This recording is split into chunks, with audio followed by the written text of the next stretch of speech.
Welcome to the Straight Man Podcast. Welcome back, everyone. Another fine episode.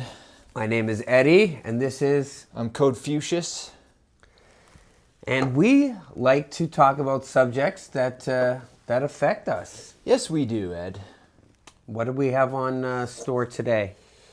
I think we're going to try and tackle the topic of religion. Ooh. What do you think of that? I think it's good. We could go all ways. Is that too much? No, we could go many ways with that. You think that's okay? Okay. Because it's a big one. It is a big one. And it's some people are sensitive about it.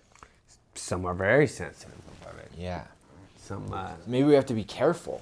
No? I think this is a safe space. This is a safe space. For us to be unsafe. A safe YouTube channel? Yeah, it's a safe space to be unsafe. Oh, I like that. That's really good. That could be our slogan. A safe space to be unsafe. So I'm just going to come right out of the gate and guess you are not religious. I am religious. Oh, you are? Okay. I was raised very Catholic. I was wrong about that. I shied away from it, but after some traumatic experiences in my life this year, I've drifted back towards the Catholic Church. And there's a lot I don't like about the Catholic Church, but you can't throw the baby out with the bathwater. Is it the sexual molestation of kids? Obviously, yes. That and Okay. a lot of things. What other things? You know, the amount of wealth the Catholic Church has and So they're how they rich? choose to spend it. Oh, yeah, very much so. They're rich, yeah.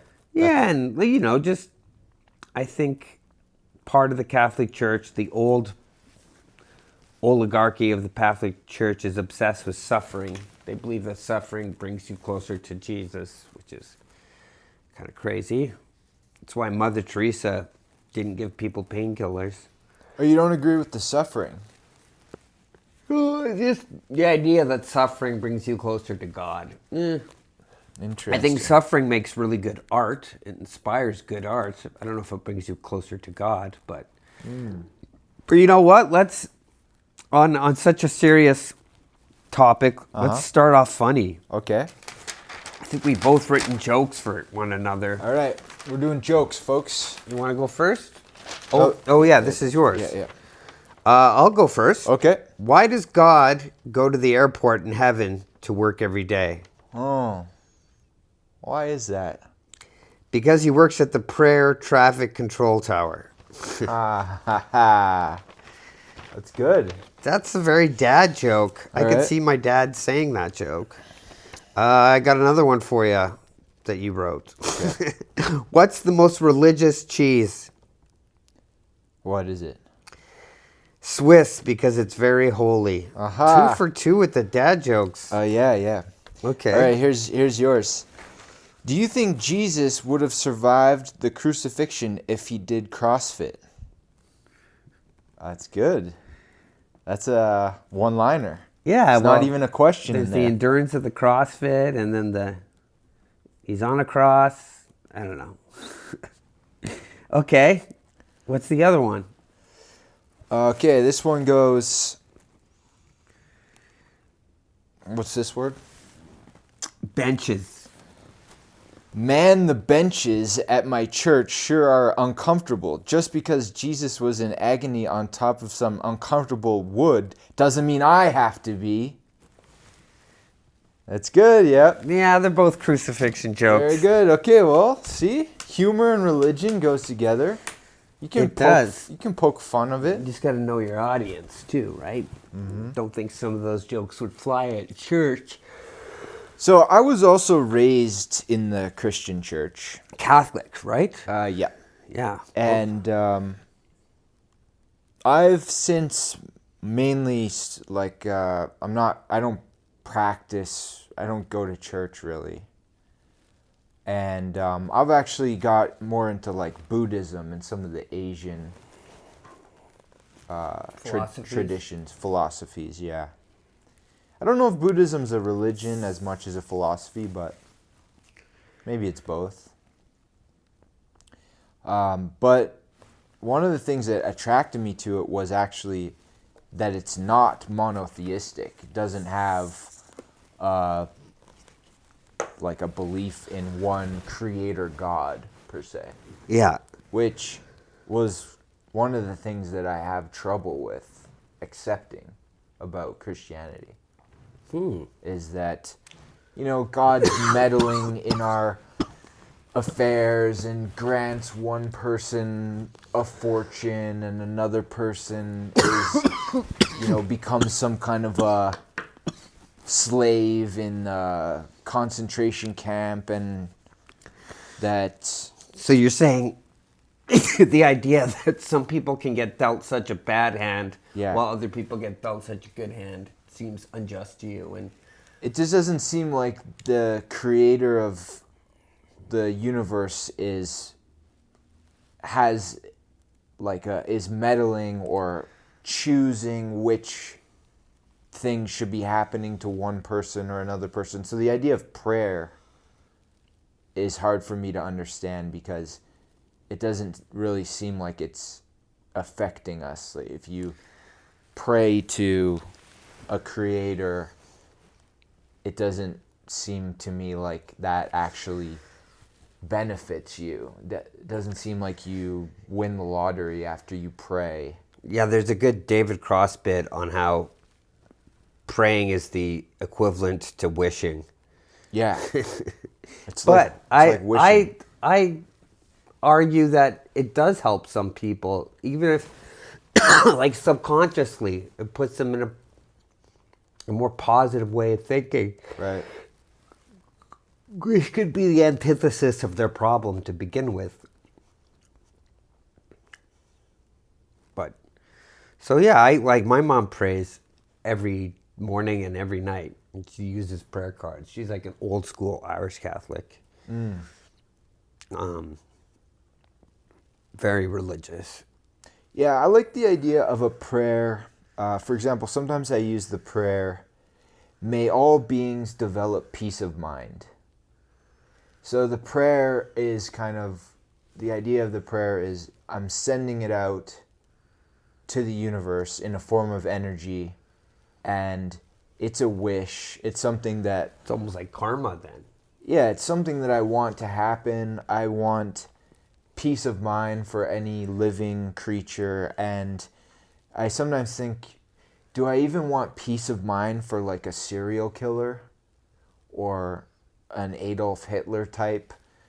But I kind of lean towards this reincarnation idea that like maybe you could find peace of mind in another lifetime in the future once you become a more moral person and are acting in a way that's, peaceful towards others, and so then you could have your own peace of mind at that point. So I don't necessarily pray for the peace of mind of bad people, because I don't necessarily think that you should have peace of mind if you're hurting people, if you're causing suffering. But I still make the prayer in the idea that that being might at some point in the future become a good person and deserve peace of mind. That's kind of the idea of that prayer. Okay. But I don't really pray in the sense that I'll say, "Please, creator of the universe, grant me this thing," or this, even peace of mind for myself. I don't really pray that some creator grants me peace of mind. I think of it more like I am responsible for my own peace of mind. So if I'm given peace of mind, it should be because of things that I'm doing. So yeah, prayer to me is kind of misused by a lot of human beings. They think of it like a transactional kind of thing? Yeah, transaction. I'm going to pray, and then I'm going to receive the thing Good things. Yeah. Yeah, definitely. And I'm sure that is a percentage of prayers are very self-serving. Yeah. But I think if you match the amount of praying you do with action, you know what I mean, to back up those prayers. That's totally part of it. There has to be some action to follow through. Like, Totally. can't be just practice what you preach. Can't be just words. Exactly. Right. They fall hollow. That's why I find there's a lot of people that call themselves Christians, and they don't necessarily act. Well, some people, to me, it seems like some people are just into Christianity for the negative aspects, like the misogyny and the homophobia and Really? yeah, and the violence. You think they like that? I do. When that doesn't seem like Christian values to me. I'm not. Yeah, but I think some people are attracted to like the negative aspects of it. Not all, obviously, but So homophobia, like the idea that if you're Christian, well, just how it's been weaponized by like the Christian churches, like the isn't the idea that God doesn't support Southern Baptists. gay people? Is that It's the concept? yeah, it's mentioned in Leviticus, but the Okay. Bible is. It's also mentioned that you can't eat shellfish, and like, you know what I mean. Like, Right. there's a lot of contradictory stuff in there, and believe it or not, the Bible's actually pro-abortion. Okay. If your wife cheats on you, Really? the Bible talks about abortion, but in a favorable manner. Most people don't know that. Where'd you hear that? Look it up. I could look it up for you right now. But you actually found that in the Bible? Yeah, I've Really? known this since I was a teenager. So if your wife cheats on you, You can then you go to a shop. Oh, the my phone child- just died. The child shouldn't be born. Is that the concept? I think We so. don't have to look it up. No, I got a computer. Okay. Yeah, no, I believe you. I'm just saying I didn't realize that was actually written. Like, they didn't have abortion when the Bible was written. There was ways. Yeah, no, there was ways. Like, I mean, Okay. hitting someone That's in the not what I stomach. meant. I didn't mean like witchcraft type style. Certain foods or elixirs. Okay, hold on. Bible pro-abortion. All right, so abortion's one issue. Homophobia or being pro lifestyle choices of gay people. And I think the point you're making is that when you are in the Christian world, you're sort of allowed, or you're right to condemn people for these lifestyle choices, because that's what the church believes, or that's what the community believes. Is that what you're saying?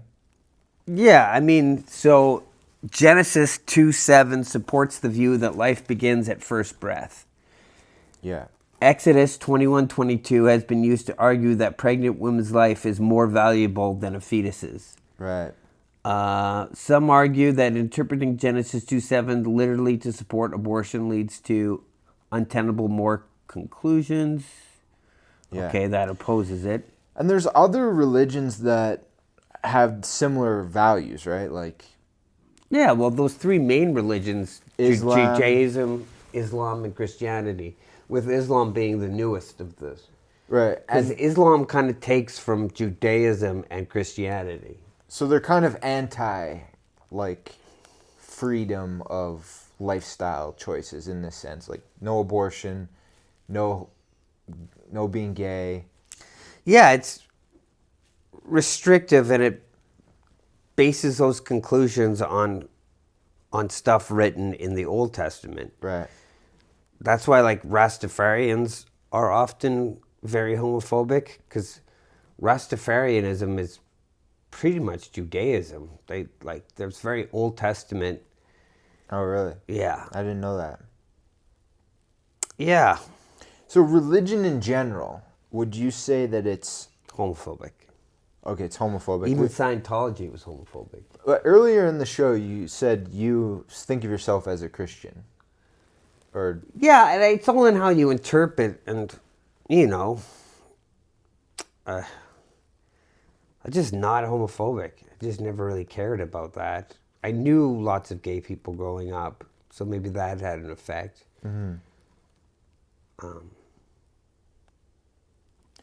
I actually got more into religion when I started meditating. Really? Yeah, there's something about meditation. Like I had a meditation teacher, and because of that, I started to absorb some of the religious concepts, but I was really mostly interested in the actual act of meditating. And since it is very similar to prayer, I mean, you're silent, you're like you're taking time to be still and contemplative. You know, so it has these similarities to prayer, but it doesn't have the like the dialogue. Like you're not actually speaking to anyone, even in your mind. Mm-hmm. Whereas that's the idea behind prayer. So in meditation, some traditions have mantras or like chanting. Mm-hmm. So you are doing some kind of dialogue. You're putting out. There's certain words that are considered like more spiritual or more holy words that you can chant. So meditation has similar aspects to prayer, but I'm just gonna plug this in. but it's not the exact same thing. You know, it's like Yeah, well, and like meditation, you don't necessarily have to believe in a higher power. right. And meditation to me is more introverted. It's more looking inwards at yourself. Yeah, I agree. But I mean, I've been. I mean, I've done like a full 360. I was atheist. Yeah. Well, I was Christian, and then What was briefly it like being an atheist? I was never truly atheist. I think I was agnostic at best. So the concept was you rejected the idea of a creator God, and then so you were atheist, but then at some point you decided, you know what, I don't know if there's a creator God or not, and so I'm going to just be agnostic and claim no knowledge, like no definitive answer. Was that the transition you went Yeah, it was a really. This was right around 9/11 when I really strayed. through? Okay. Like it was my first year of university. Yeah. Did 9/11 have something to do with it or just the same time? It was just the same time. Oh, okay. Were you in high school when 9/11 happened? I was in first year university. Me Yeah. too. Yeah. And I remember exactly where I was in the food court. What city were you in? I was in Nova Scotia. Okay. Yeah. Yeah, I was in Edmonton, but it happened. I was going to university, but my classes weren't till because it was a Tuesday, so class wasn't until like 11. Yeah. And my mom woke me up at like 7:30 in the morning. I thought I was going to war. I thought I was going to have to be a soldier. I was thinking about like what it was going to be like Conscription? to carry a gun around. Yeah, I thought it was full on World War III. That was my impression at first. I was just thinking like this is an attack. We're going to get brought into it as the neighbors of America, and we're going to be at war with like Russia or someone. Iran maybe, but anyway. So back to this idea of atheism. One of the things that I've struggled with is people that I know that are atheist or agnostic. I actually have a bigger issue with agnostic people because I think of it a little bit like a cop-out. Like, if you tell your kids that you're agnostic, I think there's parallels for me with like Santa Claus, where you start lying to your kids at an early age about Santa Claus, and you're sort of setting them up for not trusting you, thinking that lying's okay, not being sure what reality is all the time and what the truth is. And with agnosticism, it's a similar process where you tell your kids you're agnostic and they're going, you got no answer. you've been on this planet for 30, 40 years, and you're just going to leave me with, I don't know? You know what I mean? Yeah. No, It's a bit problematic. Like, if you tell your kids, hey, look around at the world, there's all these religions, but I don't know why they exist. I have no idea what questions they're trying to answer. I don't know why these groups of people would believe in a higher power. I just don't know. It's like, really? You don't know? You have no idea why almost every culture around the world has come up with some system of religion. There's no pattern there. You don't know why these people would be doing that. Well, they do it. We use religion to explain the unexplainable. Yeah. And the more we've progressed as a species, the less we've had to rely on religion because we figured those answers out for ourselves. Like evolution. Like scientifically, so we know about evolution. We know how gravity works. Exactly. We know the shape of the planet. Yeah. Yeah. And like some argue that you don't need religion. You could just give someone a Spider-Man comic book and they would get the same morality from the teachings of Spider-Man. Exactly. Because morality at the end of the day is the point, isn't it? Without morality being involved, you don't need religion. Religions are there as a structure for how to act. And to explain things that the unexplainable. Yeah, they try. That's a big part of it. They don't do a very good job. Like, there's almost no explanation for how the Big Bang started. No, Like, but the the religion, explanations are But they're well, crap. in the They're- Bible, though, in Genesis, God Yeah. made the world in what, 7 days? Yeah. So there is a story, the creation. It's a the creation beginning. story that doesn't fit with our understanding of But it science. did then, right? Because did we then, didn't yeah. understand science. There It's was kind no of a science. metaphor, right? It's like 7 days could be 7 billion years. Well, that's why we have 7 days in a week, and it's not like it's not supposed to be allegory, even though that's what's cool about the Bible. If you look at it in an allegorical, metaphorical sense, Right. as opposed to being fact. Because how could God make the world? And say, like, it just doesn't make sense. How? Yeah. And like, how could Jesus come from a virgin? And why would Mary be a virgin if she was married to Joseph? Okay, I think we're getting to some good questions here. So, what's your stance on the afterlife? Ugh. It's a tough one. After having like a near-death experience this year, Right. it's kind of pushed me towards belief in an afterlife. Did you see the white light? No. You didn't see I any- didn't go unconscious, which I wish I did. For the listeners, Most people don't wish that, but Ed does. I fell 3 stories this year Yeah. and broke both of my arms. A tragic event that It's has just a bad event. yeah. It's really affected my life, but But you didn't jump. That was one thing that I didn't understand when you first told me.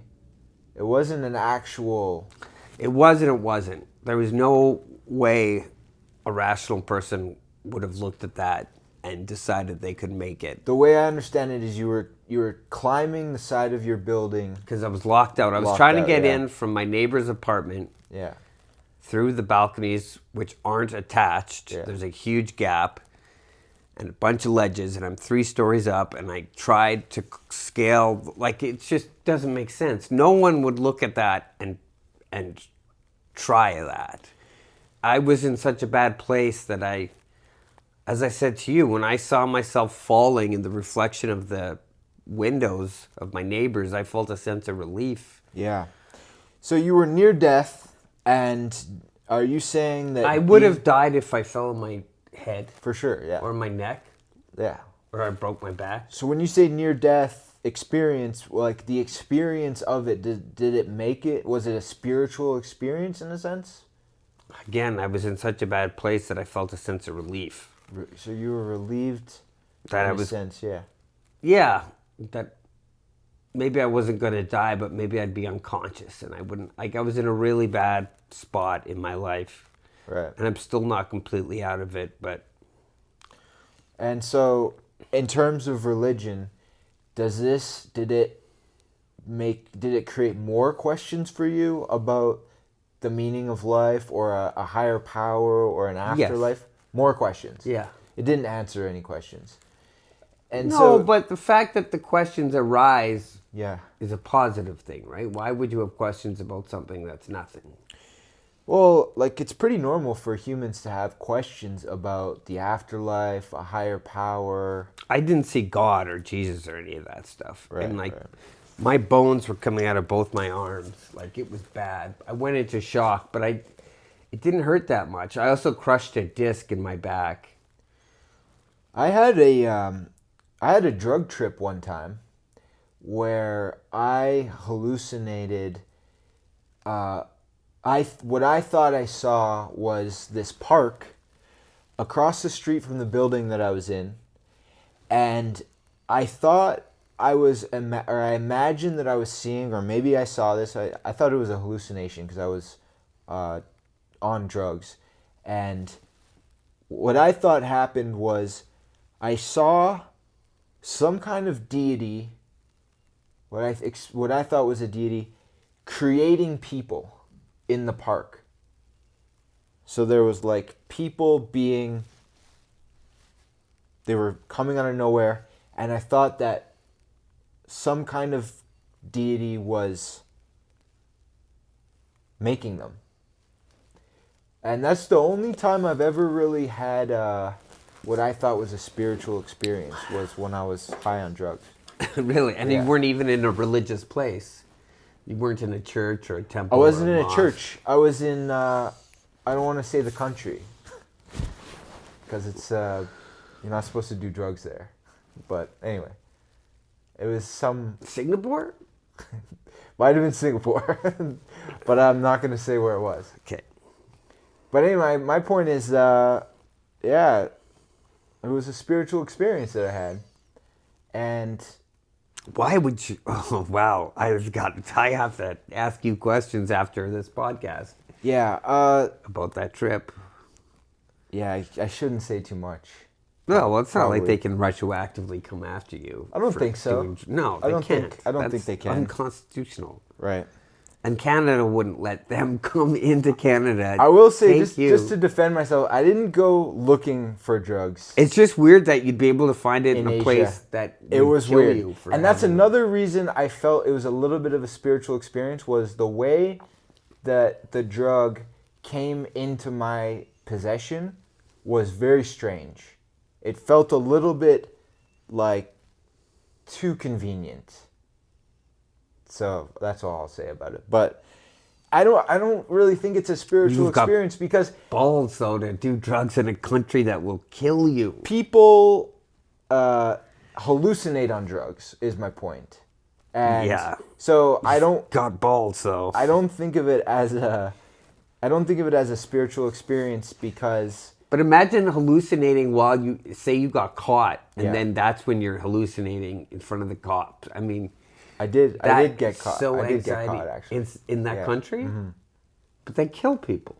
Are we talking about the same country? I don't want to say what country it was, Okay, but again, they're But- not retroactively going to come after us. but I was able Maybe they I will. was able to leave the country, and anyway, back to religion. So what I'm saying is, you had this near-death experience. I wouldn't call my drug trip a near-death experience, but I will say that it created a lot of questions for me spiritually, where I was thinking, why did I hallucinate about that? Like, what's the nature of hallucinating, whether you're on drugs, or even I think of sometimes when I'm dreaming at night, I think, why did I dream about that? Where did that memory come from? Could that have been a past life? Something that I dreamed that actually happened, and that memory came to me while I was sleeping? You know, things like that. People claim that they've had memories of their past lives. Yeah, I was actually watching a video last night about a kid born in 2004 or 5 who told his mom that he was a reincarnated 9/11 victim in the Twin Towers. Really? And that he remembered falling. Really? Yeah. That's I mean, an interesting one. and according So wait, to the how mom, old was he? she said he was 3 when he first started bringing it up. So, as soon as, so the timeline works. He could have actually died in 9/11 and been reborn. I mean, if you believe in that, sure. No, I'm just saying, mathematically, he could have been in that. Yeah, but mathematically, you can't. Like, it. Yeah. Like So the birth, the time of birth works with the but death. it would have worked better if he was born on 9/11, like right after that person died, because that would make more sense. Because so where you're was saying- he? Because he was born in 2005, I think. Where was he in between? for those 4 years? Well, that's an interesting concept. So in Buddhism, which I've studied, there's this concept of something called the bardo. And the bardo is the time in between when you die and you're reborn into your next life. And so it has a lot of similarities to the concept of heaven or hell. And what Buddhists believe, some Buddhist traditions believe that what happens in the bardo is that you are kind of tested.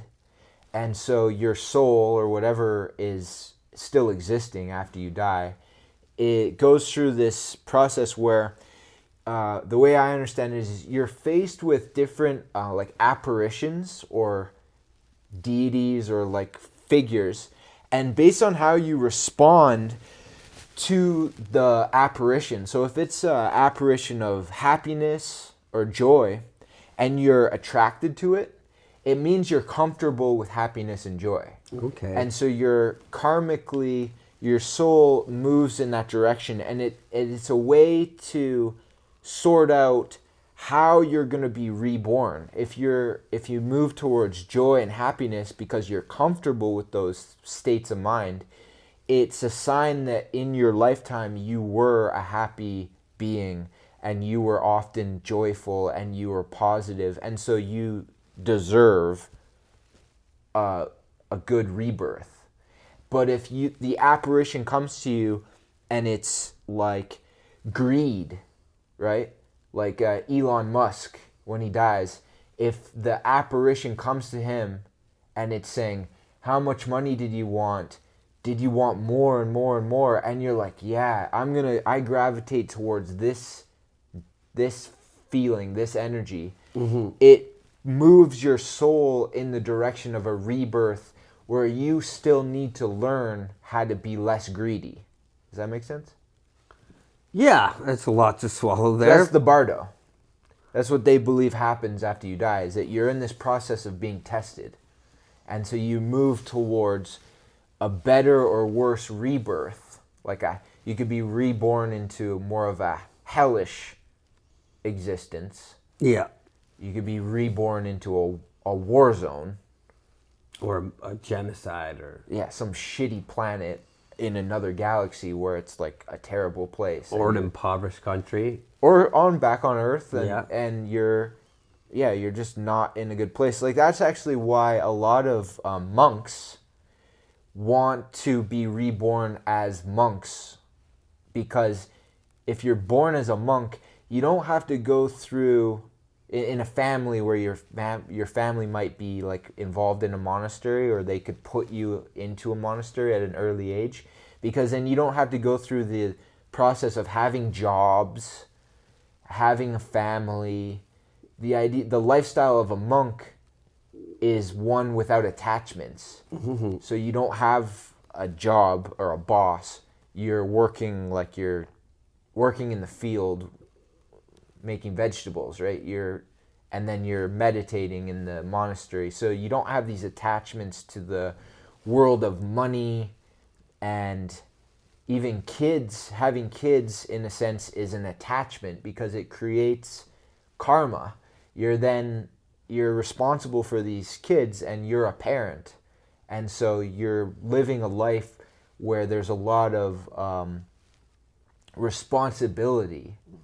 And so it creates a lot of energy around being responsible for keeping those kids alive. And so the lifestyle of a monk without kids it has less attachment, and so being reborn as a monk is a way to advance spiritually faster. That's kind of the concept. Fascinating. Yeah. Well, does that bring us to the end of the episode? I think that's a short one. Or what time is it? We're at 35 minutes. No, let's keep going. Oh, let's keep going. We got lots to say about religion. Okay, We so do. we've Now- been through, you started as a Christian, then you were an atheist, then you were agnostic. Where are you right now? You haven't really I'm explained. back to Christianity. Okay, you're a Christian. You believe that there's a creator God. Yeah. Okay. Do you think the creator created the Big Bang, or you think it's like I used billions to of years ago? always say, like, I believe in the Big Bang, but I Okay. also believe in a Big Banger. Big Banger being the person who started the Big Bang. I like right? that. The Big Banger, the Yeah. actual person, Yeah. not the thing. Yeah, yeah. So, like, One the idea that it just happened, Yeah. to me, is just as far-fetched. It's impossible, right? Things don't just happen out of No. nothing. Nothing starts with Exactly. No. Yeah, yeah. You know what I've been asking AI, ChatGPT, recently is how. I was asking it how the Big Bang started, and it was saying, "Oh, nobody knows," and whatever. It's just regurgitating stuff on Google, right? Mm-hmm. And then I go, "Okay, well, just think about this, ChatGPT. How could the Big Bang start if there was nothing there to start it?" And it conceded. It's like, "Oh, I see your point. Yeah, something had to have started the Big Bang." And then I started to try and trick it. I was saying, if there was no planets yet, because the Big Bang hadn't created the planets, there was no matter. And if there's no planets, then there's no brains. You can't have a brain. And without a brain existing, you can't have consciousness. So if there's no brains and there's no consciousness, how could anything create the Big Bang? I was leading AI down this logical Rabbit hole? Yeah. It was very interesting. Yeah, I mean, you could drive yourself nuts getting lost in that train of thought. Yeah. People really do go crazy thinking about religion. Yeah, but other people also go crazy with implementing their version of that religion on other people. Like when you're downtown and there's some asshole preaching against gay people on like a soapbox. Yeah. You know what I mean? That happens all the time. I got a story about that. So, you know the preachers that would go to Washington and they would protest when the soldiers came home From the war? from the war that were gay. I'm pretty sure. Oh, yeah, it's the Westboro Baptist Church. So the guy that God hates fags. the guy that started that. I don't believe that. But disclaimer, I'm just naming. Don't clip that and use that against Ed. So the guy that started that protest movement was a minister in the town I was born, Three Hills, Alberta. It's called Prairie Bible Institute. That's where he was trained as a minister. The guy that started that protest movement. Really? So we got a connection to that stuff. I worked with someone who went to that ridiculous school. Yeah, right here in Alberta, we got a connection to those protests.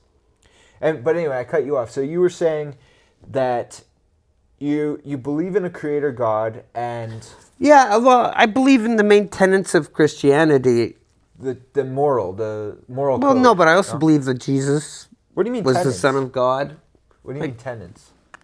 The belief in the Holy Spirit, the Holy Ghost, Holy Spirit, and the Holy Mother, I guess. Holy Ghost, Holy Mother, Virgin. Are you talking about Virgin Mary, yeah, because Catholics have this thing for Mary. Yeah. Catholics are very into the Virgin Mary. I saw a joke on the internet about Mary. You want to hear it? Sure. So it's this cartoon online, and it's what's Mary's husband's name? Joseph. So it's Joseph. He walks in the room, and Mary's sitting there, and he goes, "Here, Mary." She takes it, and she goes, "What's this?" He goes, "That's a pie. I baked it for you from scratch." She goes, "But we don't have an oven." Joseph goes, "Yeah, God helped me." And she goes, She goes, what? He goes, you see how that sounds, Mary? Yeah, I'm pretty sure Joseph was beating the hell out of the neighbor when he found out that his wife was pregnant. Yeah. Joseph She was said, pissed. it's just. But the Immaculate Conception, I mean, Okay, so in order to be a true Christian, but you have to believe in that. you got to right? believe in the That's- virgin birth, which means God inseminated Mary, and you got to believe in the resurrection. Those are the two big ones, right? Yeah, and then you have to believe that Jesus was the Son of God. So one myth I've been reading about the resurrection recently is this concept that it might not be accurate, and that maybe Jesus was brought back from the dead, but that he was alive. So he wasn't like the ghost of Jesus. When he gave his sermon after he was resurrected, he might have just been alive. And this myth I'm reading on the internet is about how there's these footprints in India where some people believe he traveled to India and that's where he spent the remainder of his life, because there's footprints in India that have the marks from the crucifixion on his footprints. Yeah, the stigmata. Yeah, have you heard about that one? I have heard the theory that he went to India. Yeah, after he was there. But what do you think? You think he actually died and then was Well, I it- believe there was a man named Jesus who was crucified. Yeah, Who yeah. did believe he was the Son of God. That's and pretty easy to believe did in. preach good morality. It's easy to believe that part. It's the part where he died. That's also the and then- part where he turns the fish and the loaves of bread into. I can believe in that. There's magic tricks. There's all kinds of. Oh yeah, I mean, there's a theory that Jesus was just a really good magician. Yeah. But wait, let's get to the hard part here. What about the part where he supposedly was dead and came back as a ghost? Because that's the part where First zombie. first zombie. First zombie. Jesus was the first zombie. Did he look like a zombie or did he No, look like a ghost? I think he looked like he had a good, relaxing weekend when he came back. He looked flush. So you believe in that?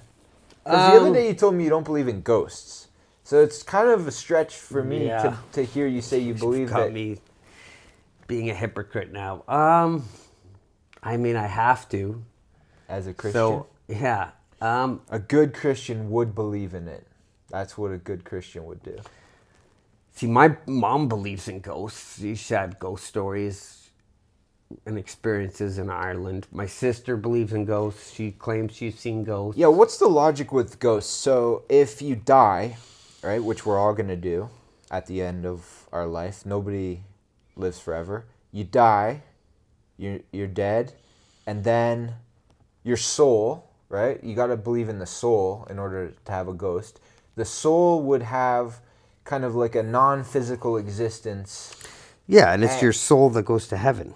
Yeah, so when you're a ghost, though, are you in heaven and you're also a non-physical being? Well, if you don't make it into heaven, you're doomed to walk the earth.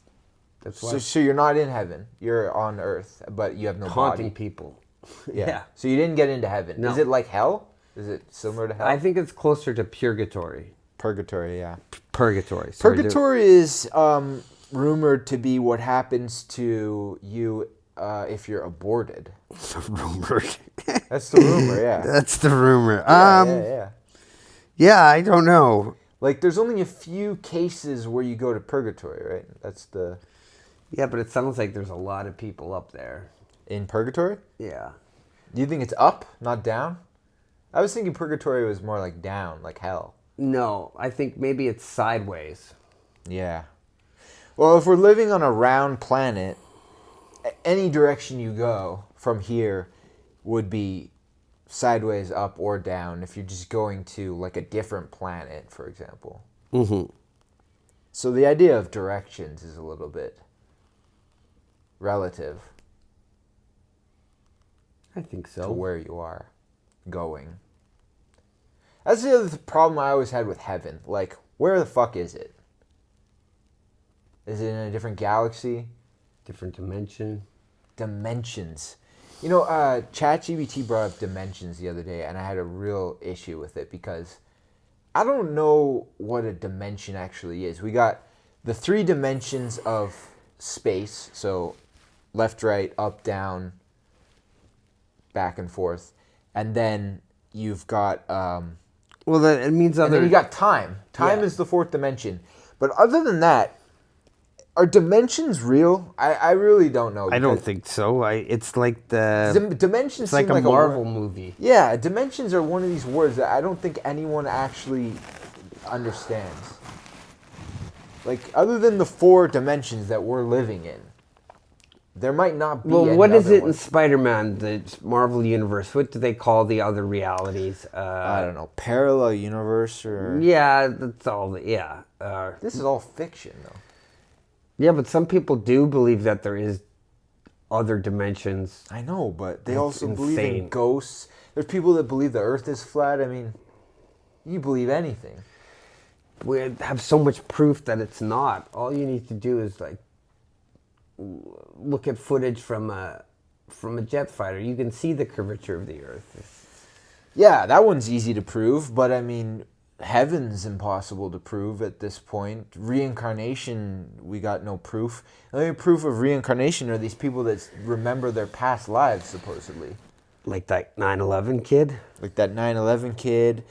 The Buddha was claimed to have remembered his past lives. So most Buddhists take that as evidence, but it's not really evidence because he had no proof. It's the same as anything. He's just saying, yeah, I had this memory. Yeah. I was talking to this lady on Discord the other day in this chat room that I'm in, and she was talking about her past life memories. And I said to her, how do you know they happened versus just your imagination is coming up with these things? And her explanation was kind of that she just felt sure that they were Real. memories, yeah, that they happened.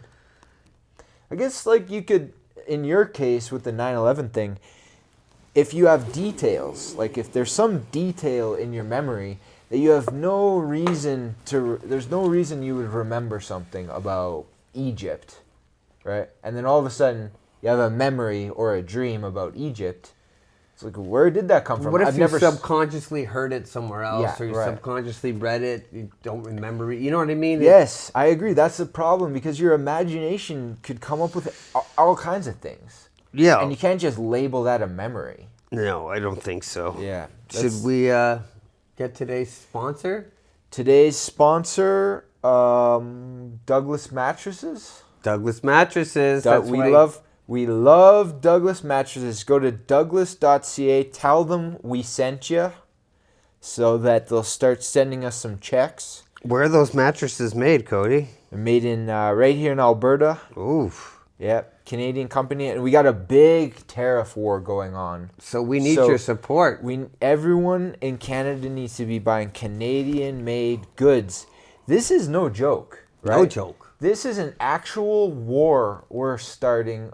No, we didn't start. We're responding. we didn't start it, but we're shooting we back. We have no choice but to. Shots fired. We have no choice but to be involved in a war with our closest allies, our neighbors to the south. We're getting dragged into this thing by a maniacal ruler, a fascist. I'm not happy about it. No. I mean, don't- I hate to say I told you so. I don't want to. Did you tell someone about it? Well, I knew this was going to happen. How did you know? Oh, when he was I getting just elected? knew he was unhinged, going to be way more unhinged the second time around. Yeah, Yeah, I mean, I'll give, and I think this is why he was so favorable this election. I think Trump, he follows through, and that's like refreshing, even though the stuff he follows through on is deplorable and awful. Right. Some of it attracts people. Yeah, the fact that he follows through. He banned all the Muslim countries the first time around. Well, I'm talking more about this time around. His first day in office, he had, What did he do? he He said there's only 2 genders. genders. Yeah. He sent ice on a massive. Oh, he's kicking out all the South Americans. Well, anyway, this could be an episode in its own. Yeah. Anyway, it will be. This is our ad. We're still in the ad. This is a Douglas. This is mattress our ad. Douglas mattresses. Yeah, hopefully Douglas is fine with us using this rhetoric to sell more mattresses, but it is the reality is Canada is entering into a tariff war, and people think it's a joke, but it's not a joke. No, when Canadian companies need your help. Yeah. So with that, folks, That's another episode of The Straight Man. thank you so much again tuning into the podcast that Yes, talks about. We enjoy your listening to us rant and rave and discuss all these topics. Yeah, sometimes it's just nice to talk. Thanks a lot, folks. All right, have a great day.